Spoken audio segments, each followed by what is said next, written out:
Welcome to this video where I'm going to show you a number of things about the dobro that here in the 21st century you never ever use. Hey everybody, I'm here with my friend Jim. He's known as Dr. Dobro in Cincinnati. He's been playing dobro a long time, and he's learned a lot of great techniques that he's come up with and he's learned from other people.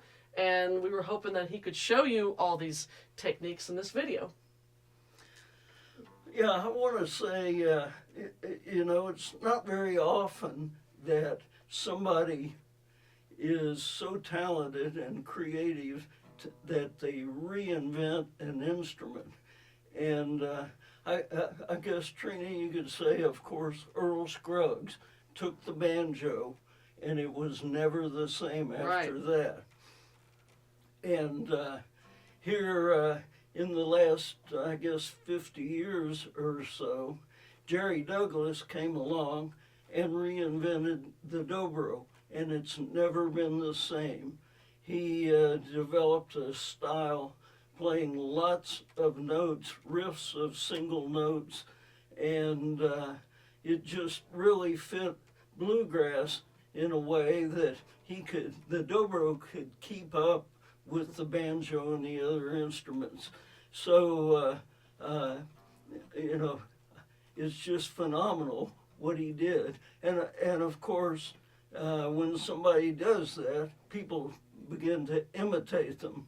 And really, that's the style of dobro playing that's really popular here in 2025. But you learned from a long time ago, right? The older influences. But as you can tell, I'm old, and I learned from the old style players, Oswald, Shot Jackson,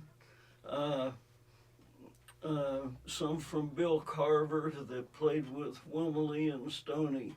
So they had a lot of ways to play the melody of the song. Tell us a little bit about your history playing the dobro. When did you get started? Well, I got started in 1966. I heard Oswald playing on the Grand Ole Opry. Didn't know what the instrument was, but fell in love with the sound. And so I started basically teaching myself. The internet really wasn't working very well in 1966, and there were no books and no YouTube videos. So I'd listen to the Grand Ole Opry, tape Roy Acuff on my cassette recorder, and then try to copy what Oswald did. And that's how I got started, and I've just continued to work out things to play what I feel like I wanted to play. So show us these all these techniques you have. All right. I think some people would say I guess I should use the term resonophonic guitar, since dobro is a trademark. But the resonophonic guitar is somewhat of a limited instrument. It's tuned in bluegrass to a G chord, similar to the way the banjo is tuned. Of course, when you're playing the banjo, you got fingers that can move around and make all kinds of different positions on the frets. On the dobro, you have a steel bar straight across. You can make any major chord, but what else can you do when chords have minors or sevenths? Or it's hard to carry the melody if you're just limited to a certain chord position. Chords, there are 3 notes in a given chord, and to get a full chord, you need to play those 3 notes.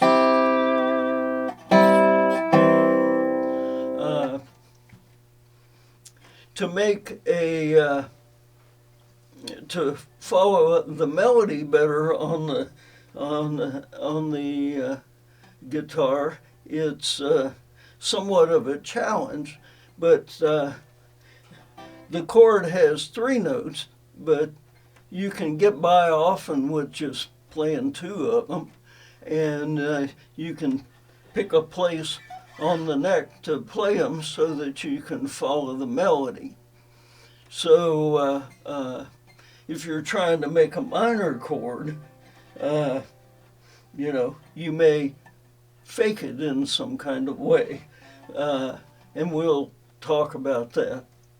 So I'm going to go through some things about slanting the bar first, which allows you to make note combinations, sometimes 3, mostly 2 notes, which will allow you, when the bass and the guitar are playing the rhythm, to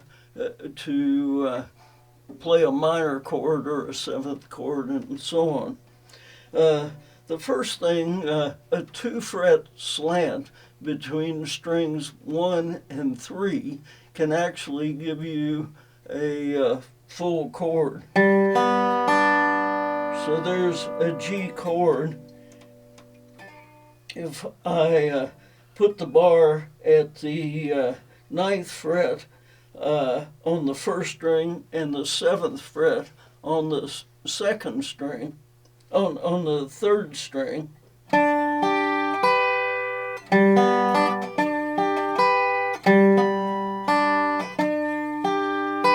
you can make a full G chord with a different note on top, which may be useful for carrying the melody. So that's a 2-fret slant. Another use of a 2-fret slant I used in Foggy Mountain Rock to imitate what the banjo, what Earl Scruggs played in that song, a 2-fret slant between strings 1 and 2, with 1 on the 5th and 2 on the 3rd fret. So,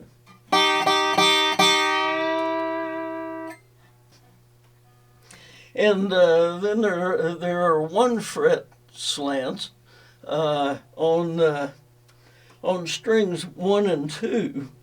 On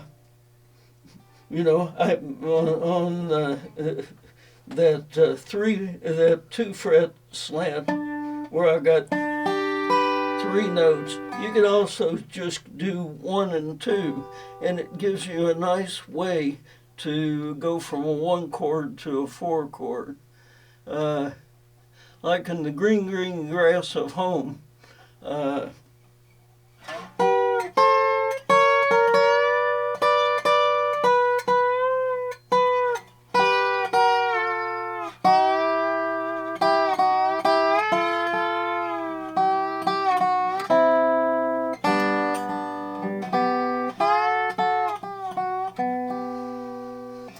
So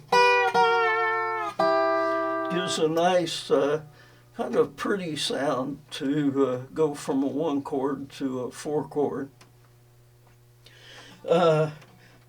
Oswald very commonly used a 1-fret slant between strings 1 and 3, and you've got a G chord, you've got a D as the top note. If you want a G as a top note, you can do that with the bar 1st string on the 5th fret and the 3rd string on the 4th fret.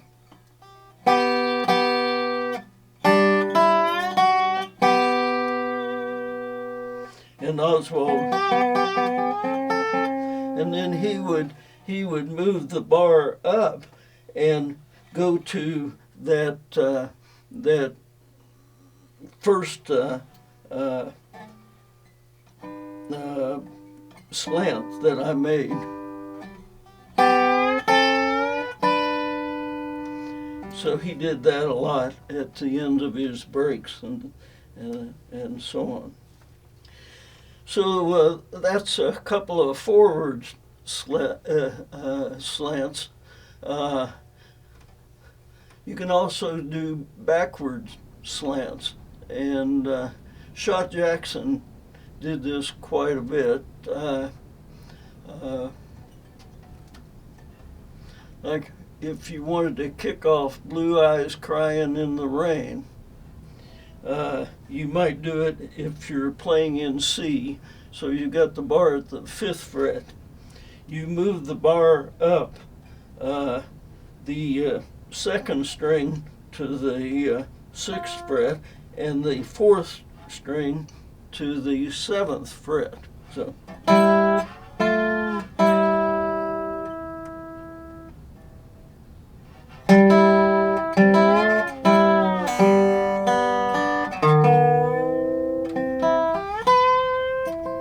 If you wanted to kick off Blue Eyes Crying in the Rain like that.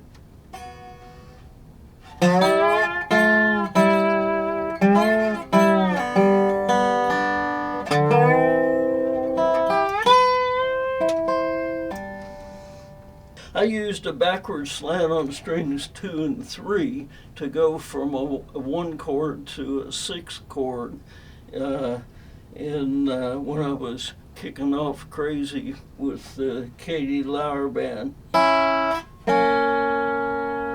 So I've got the bar on the 2nd fret on the 2nd string and the 3rd fret on the 3rd string, which would take you from an A to an F sharp, or a 1 chord to a 6 chord. You can make a minor chord. I've never seen anybody do this, but I've learned to do it quite a bit, because it can be useful to kind of fake a 6th chord or to make a minor chord. And the way you do that is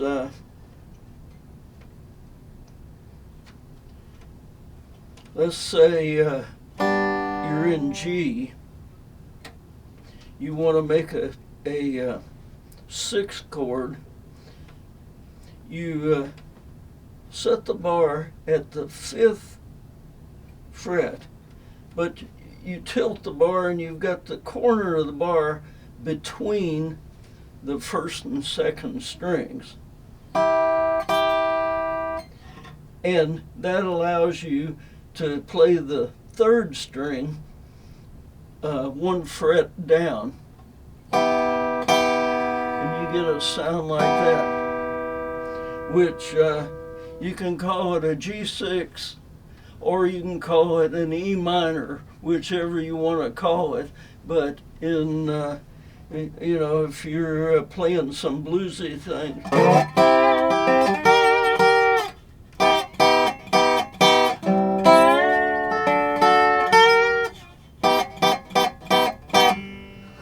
so you may have to work at it a little bit to get the bar tilted right. And is it perfect pitch? I don't know. But on the dobro, you can make you can make it sound perfect either way.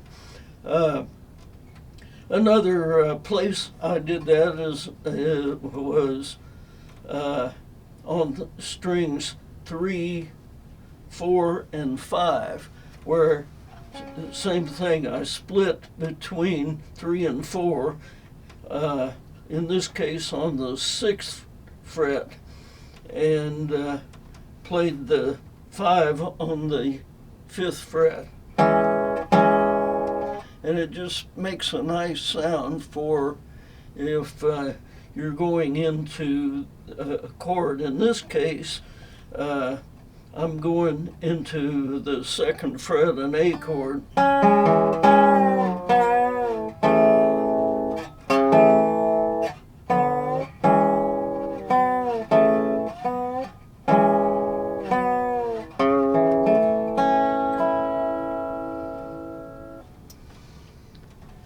Also on strings 3 and 5, it's very easy to carry melody on those strings. Shaw Jackson played a dobro that was tuned in E, and his top string was E.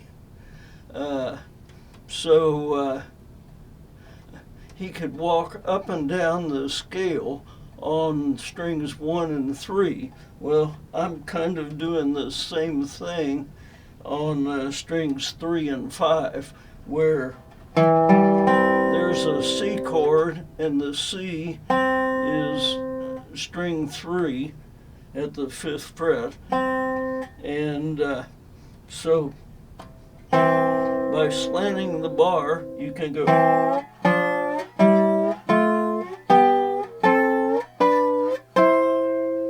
just by slanting the bar, slant, go up 2 frets and slant, 2 frets and slant, then the bar straight, 2 frets and slant.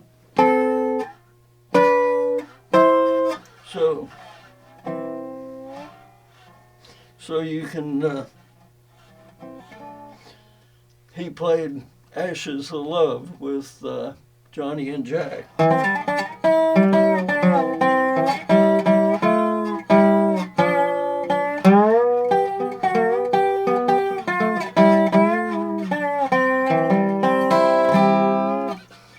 So you can often carry the melody very easy without much work with the bar. Once you know when you have to slant it, going up the scale. There are some minor chords that you can make a full chord. Foggy Mountain Breakdown, Joyce was able to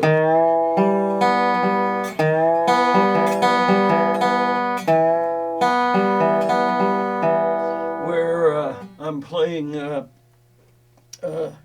strings 2 and 3 open, and string 4 I've got the bar on the 2nd fret. And of course 4 and 1 are the same pitch, so you can do the same thing.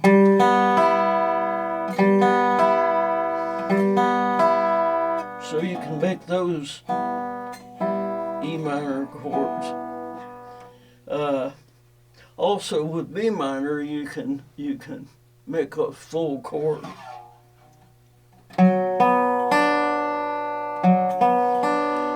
Here I've got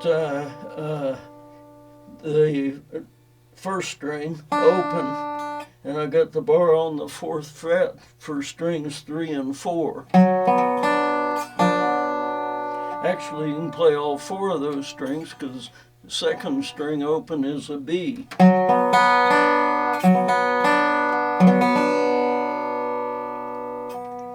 Or if you may, in the melody, want the 1st string to be higher, you can play just the bar straight across and play strings 1, 3, and 4.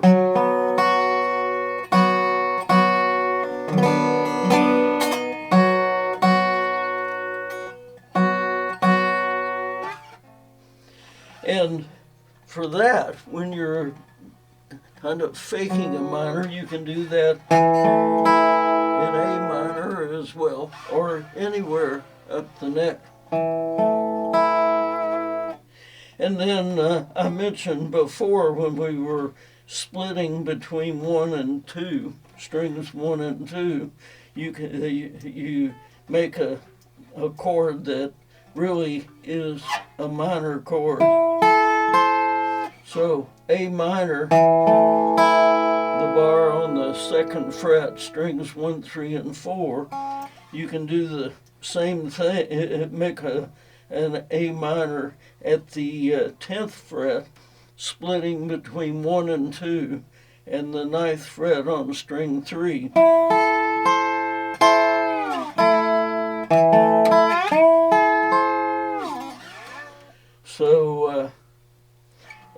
so this, you can do this at any position also. There's another E minor. So you may want that note to carry the melody, and you do it that way. Or this one, or this one. So there are several possibilities for minors. And then, you know, if you're trying to make F sharp minor, you know, well, you can do it that way. Just like you made A down there. Or you could do it like that, just like you made the A minor up here. So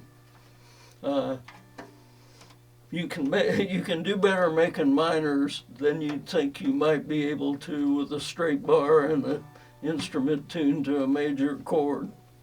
Seventh chords.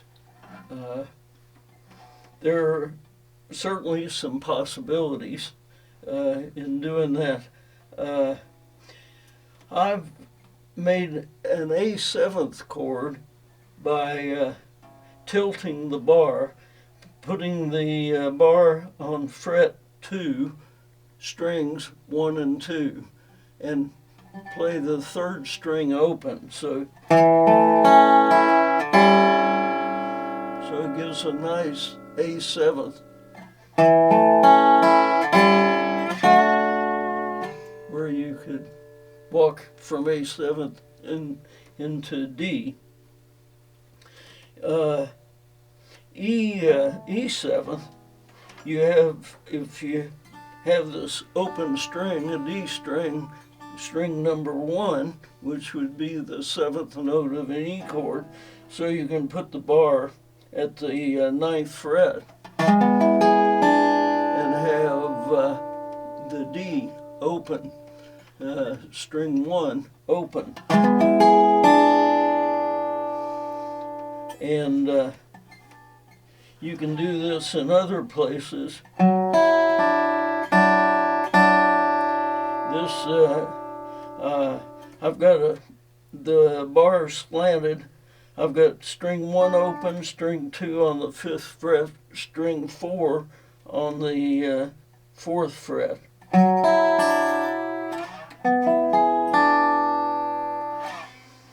So again, having these different ways of doing it allows you to find the melody note that you want to find. You can also make an E7th, which doesn't have an E in it actually, with strings 1, 2, and 3, 1 and 2 open, and string 3 on the 1st fret. So,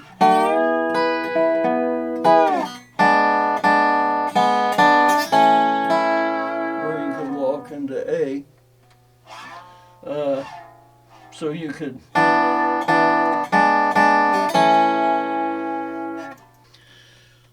G7, at least one of them's pretty easy. You've already got a G, you need the 7th note, and you can get that on the 4th string, the 3rd fret. To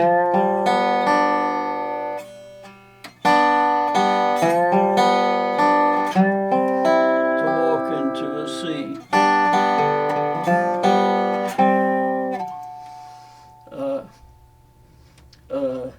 D7, there are a couple of ways to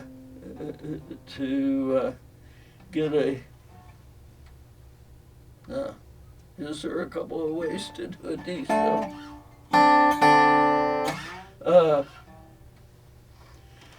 This may not be the most useful one, but if you've got an open D on the 1st string, you put the 2nd string at the 1st fret, and that gives the D7th sound. You might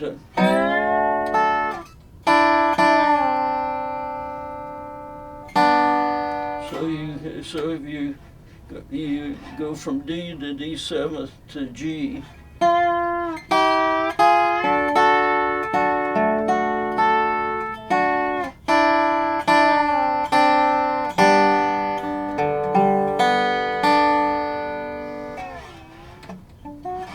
You can do that in a faded love.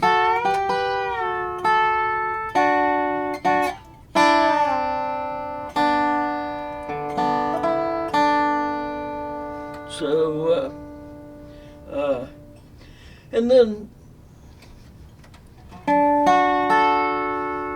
you can get a seventh sound on for any pitch. Here I'm on the seventh fret with D. Take the first two strings up 3 frets.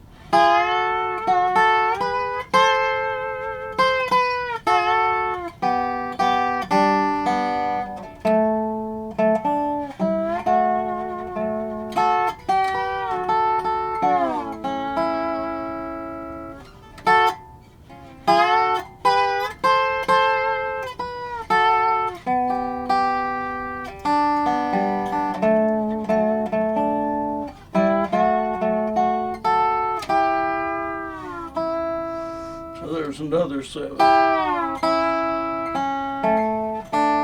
where you're 3 frets up from the chord, in this case an A7, like am I doing crazy arms. Muting, it's where you don't make a sound, which is often very helpful. Steel guitar players, I don't use this very much, but steel guitar players do a lot of muting with the heel of their right hand, and when you get proficient at it, it's very, very clear, and that's the way they do a lot of that very fast steel guitar playing. Otherwise, it just all runs together and sounds like I don't know what, but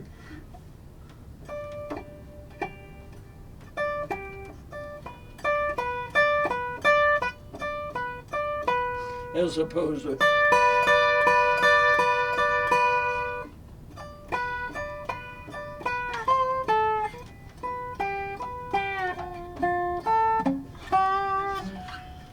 so they use that. Probably more often you can get by with picking up the bar, and then you're muting with your ring finger or your left hand.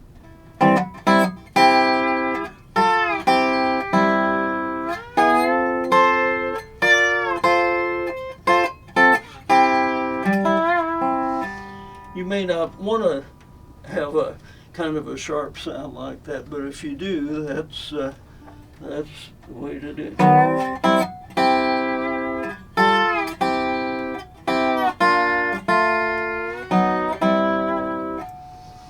Then I've kind of developed, I don't know, maybe other dobro players have done this, and I think maybe Josh might have done it a little bit, to mute with the thumb of your left hand on the bass strings. I guess you can play Johnny Cash that way.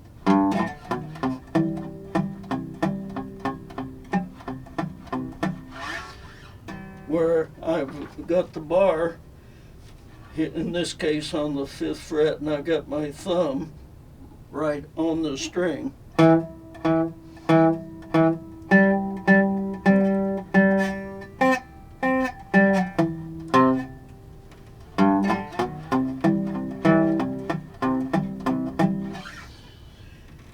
And then the last method that I have used is another thing steel guitar players do, called a pick block. So you pick the string and then you block the string with the same finger you just picked it. And I don't know, when you get used to doing it, it kind of comes natural, but I don't know.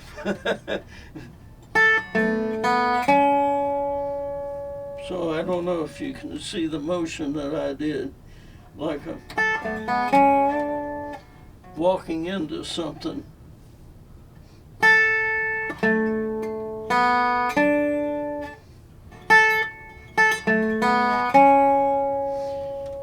I picked the second string and then I immediately blocked it so it didn't just everything didn't run together.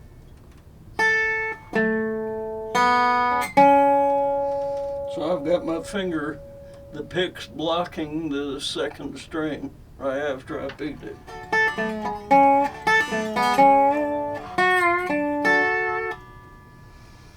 So that can be very useful, and you can do it on other strings with other fingers, but for me it's been a nice technique. Once in a while it might be useful to bend a string, and I do that with the ring finger of my left hand. One thing you can do, if you make a chord, if you wanted to make an augmented chord, you would need to raise the first string a half a note. Now you've got an augmented chord, which can allow you to move into something.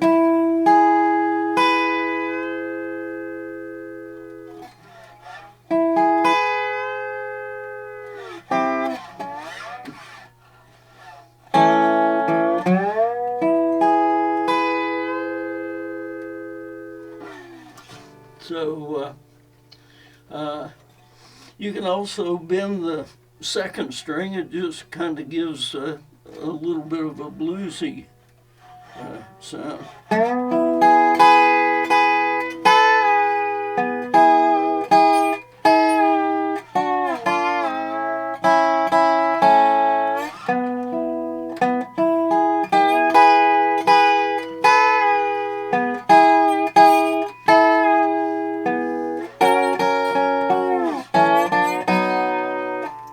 Something like that.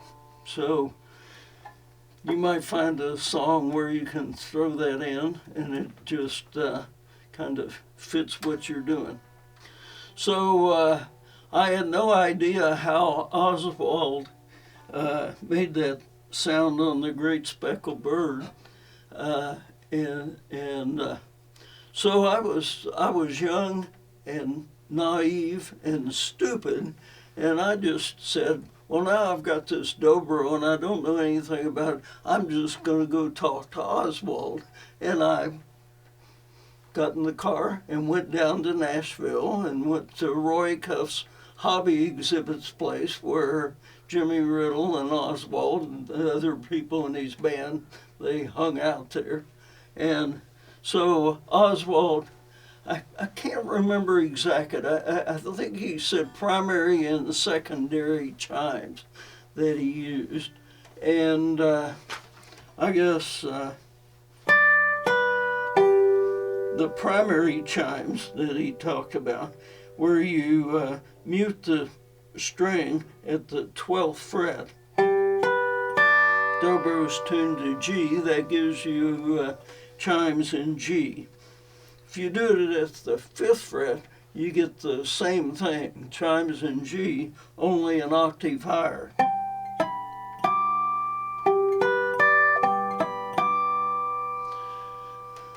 And at the 7th fret, then you can get the 5 chord D chimes. Oswald played dobro chimes.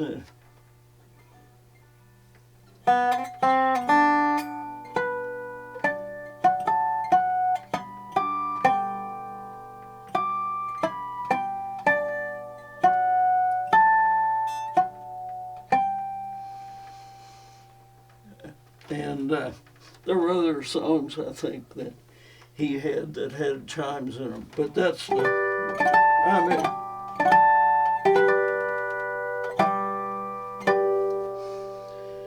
then in the Great Speckled Bird, well, you're playing in G, and so now you're in C. Well, we already said if you're doing chimes at the 5th fret, which would be C, you get a G sound. In order to get a C chimes on this, it's a little more challenging, but you have to mute the strings now halfway between where the bar is and the bridge. So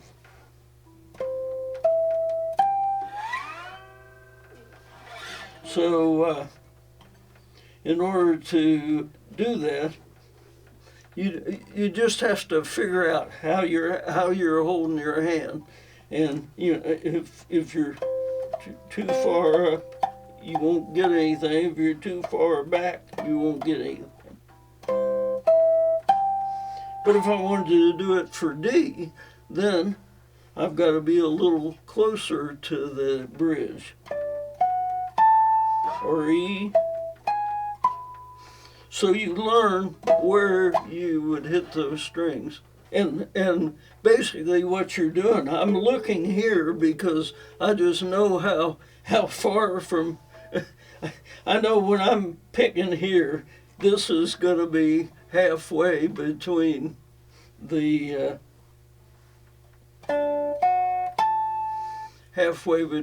bar and the bridge. I'm muting right here, but I'm picking up here because I just know when I put my hand in that position, if I pick right here, I'll be muting at the right place. If you have a bigger hand, to do that, you might pick further up one way or the other. But just for me,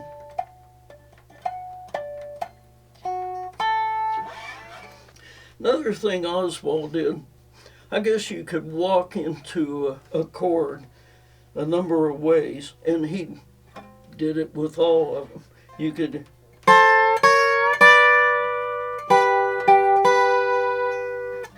or you could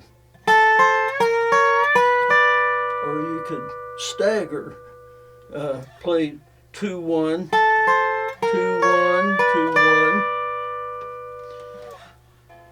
But a lot of times he staggered them just a little bit, and it made, I thought, of a sweeter sound.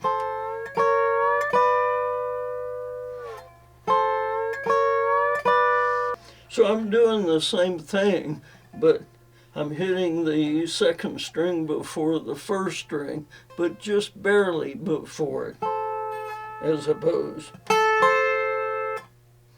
So you can do it, or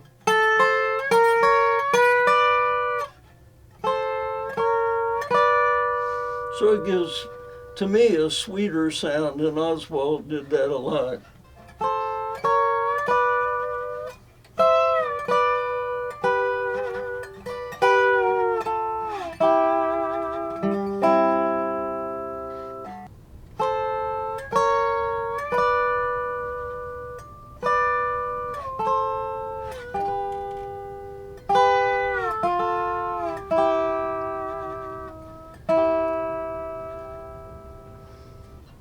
So it just gave a sweeter sound sometimes in what he did. He did all different ways, but that was something that struck me as different. then I did this thing with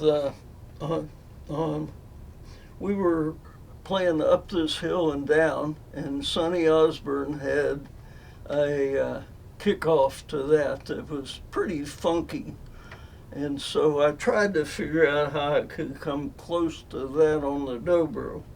And to do that, it's another case to tilt the bar. I'm playing on strings 6, 4, and 3. And I've got the bar on the 3rd fret on strings 3 and 4. This is in G, if you were doing it in G. And so the 6th string, a G string, is open.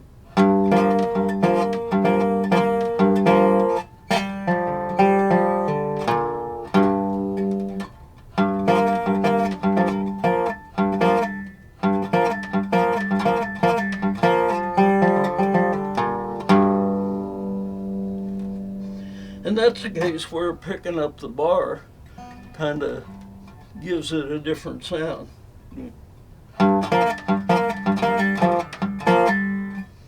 I made up a tune that Trina and I had on a CD we did back in 2004 when I was much younger, and I wanted to emulate something I heard Buddy Charlton play on the steel guitar on a song Honky Tonks and You, and he came into the break something like this, and what I'm doing, I have 1st string is open. We're playing in G, and so I've got the bar on the 2nd and 3rd strings at the 12th fret. And what I'm going to try to do is turn the bar to a 1 fret slant between strings 2 and 3. So I'll end up with the bar on 12th fret for string 2, 11th fret for string 3, and it's something.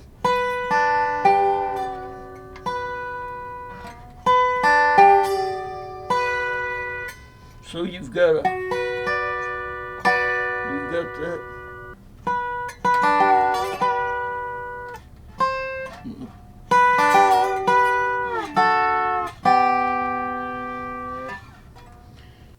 Second string, 1st string,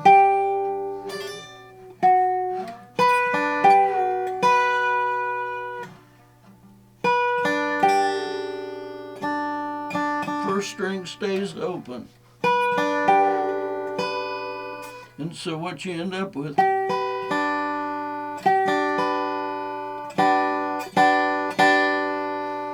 it sounds discordant, but it's really fits very well to walk into. Basically, you're walking into the start of the break.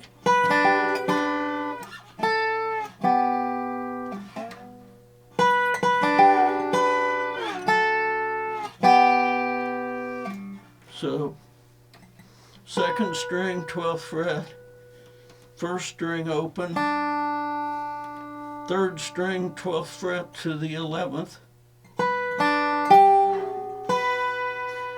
2nd string, still at the 12th fret.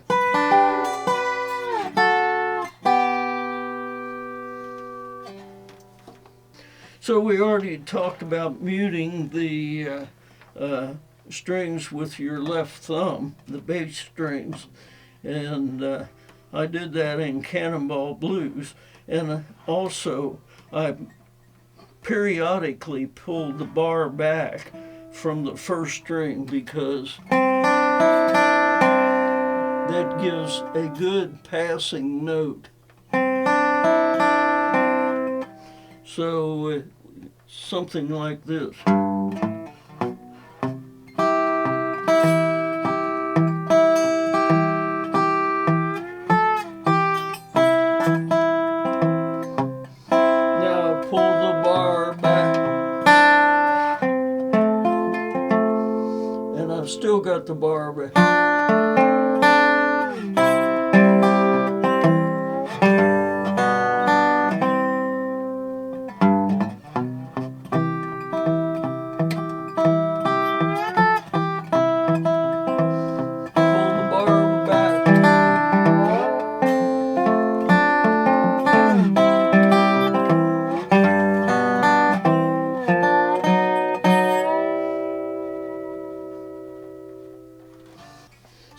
play an intro to Crazy that demonstrates some of the things we've talked about.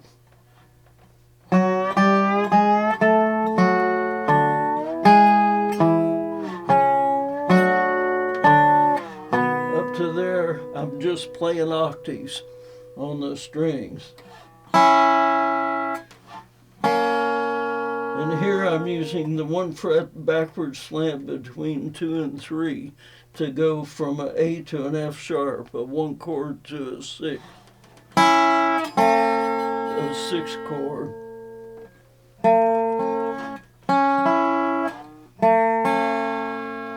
And then to get the melody, I've got the 1 fret slant between 2 and 4, 2 on the 5th fret, 4 on the 4th fret, and the first string open. I'm crazy.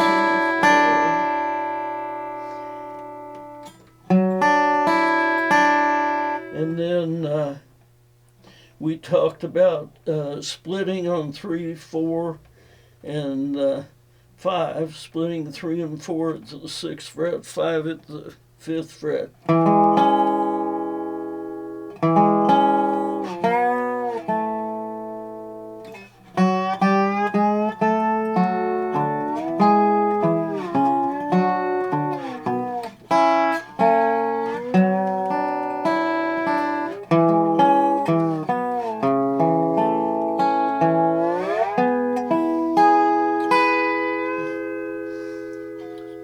So you make an augmented chord, and then the vocalist comes in singing.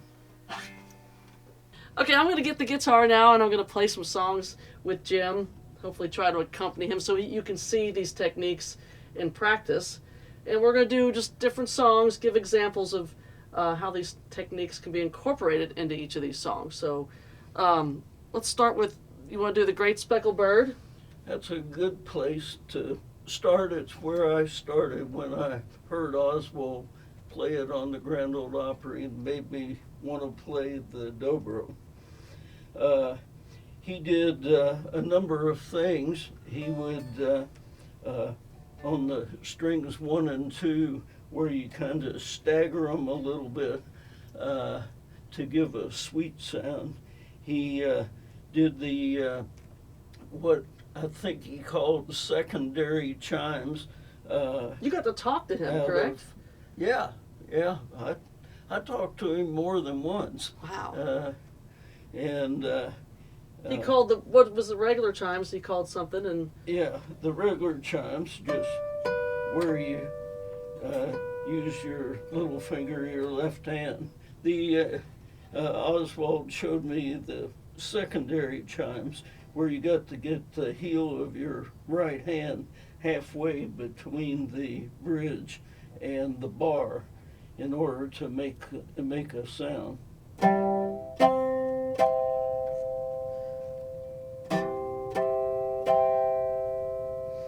And then he would often use the brush where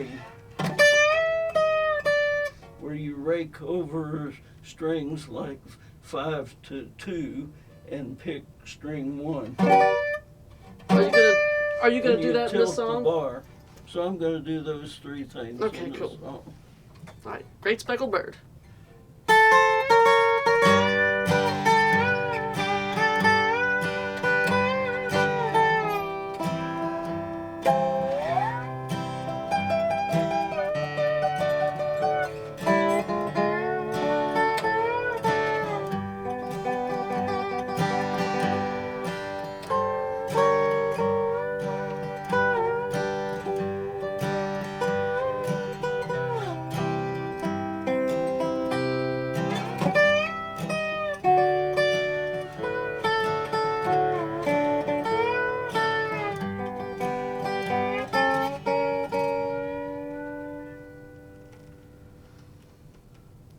Pretty. Something like that. Okay, why don't we do, you did a nice introduction to Crazy. What kind of techniques did you use in that? I used where I on strings 2 and 3, I did a backward slant to go to a 6th chord, and I used a forward slant on 2 and 4 with string 1 open in order to carry the melody. And then I used a forward slant on 3, 4, and 5 where I split 3 and 4 and was 1 fret down on 5 to make what just sounds like a nice song. It's a nice sound to come to the end of the break. Sounds complicated. Yeah, it's pretty crazy. I don't know. I guess crazy it is. And then I bent the first string to get an augmented chord at the end of the break as Katie would come in to sing. Katie Lowers, who used to play this with. Yeah. With Buddy Griffin. Yeah.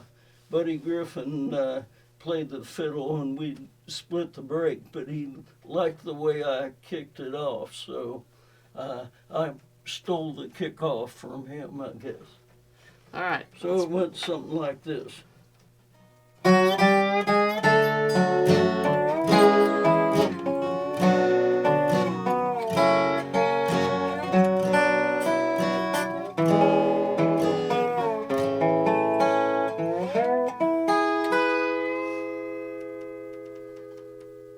Crazy. That's great. Okay, what about Cannonball Blues? What kind of techniques do you use in that? Well, that was some of the muting Oh, yeah. that I did with the thumb, and I pulled the bar back from the first string, and that gave a passing note, playing the first string open. So This is a in couple C. of things like that. C, key of C, Yes, right? this Okay. works well in C.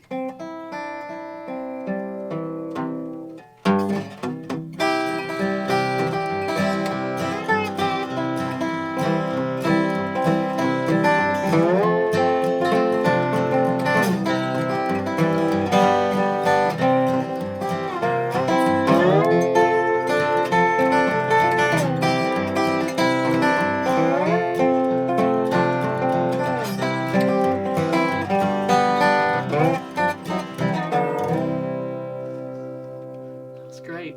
And you can hear that song on our CD that we made like Yeah. a million years ago. Yes. A Reason to Play, it's called, if you're Yeah. interested. He does a great job playing that break.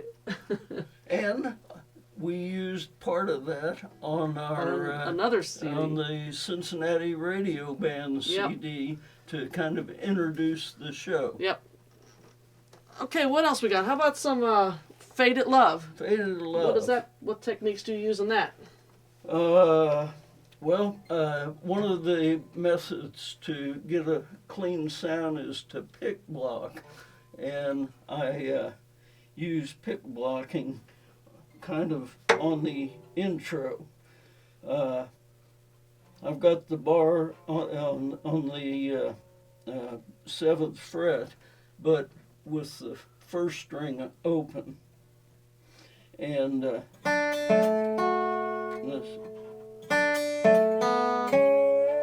and the second string open.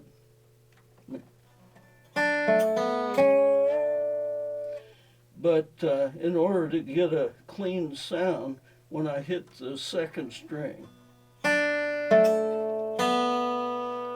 instead of letting it ring out, I pick it. I block it with the pick after I've picked it. I'm glad the banjo isn't this complicated. And you can see right there, know. I've got my pick on that string blocking it. Okay, let's play some Faded Love for us.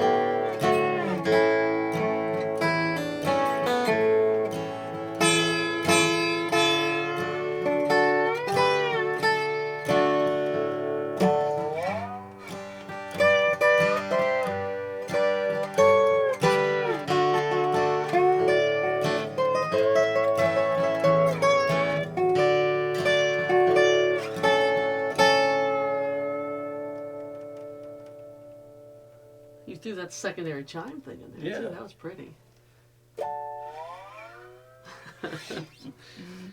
Well, how about some Foggy Mountain Rock? All right, let's rock. There's not much, a couple of things that I do on that, where I talked about a 2-fret slant on strings 1 and 2 to give kind of a discordant sound, and on strings 3, 4, and 6 kind of gives a bluesy thing. And then I usually do something that I probably first heard Mike Aldridge do. So those are kind of things that I put into this. Okay. Josh, I don't think Josh put any of those things in when he did it, so this may not be acceptable.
Something like that.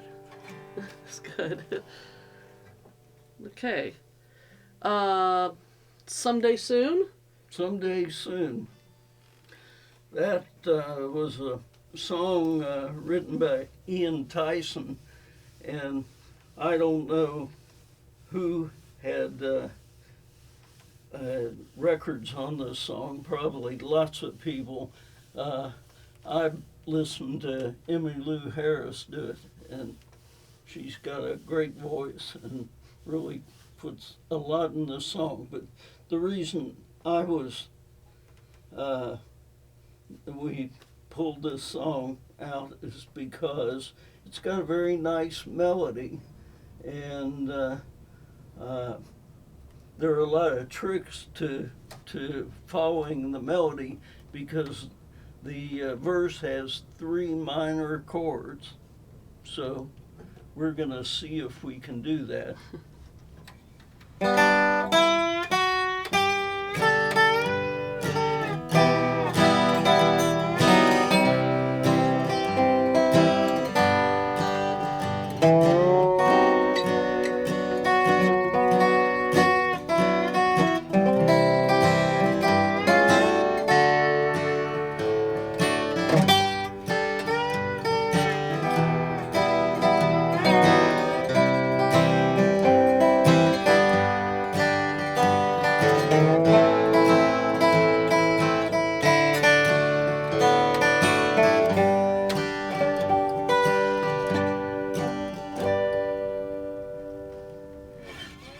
Pretty.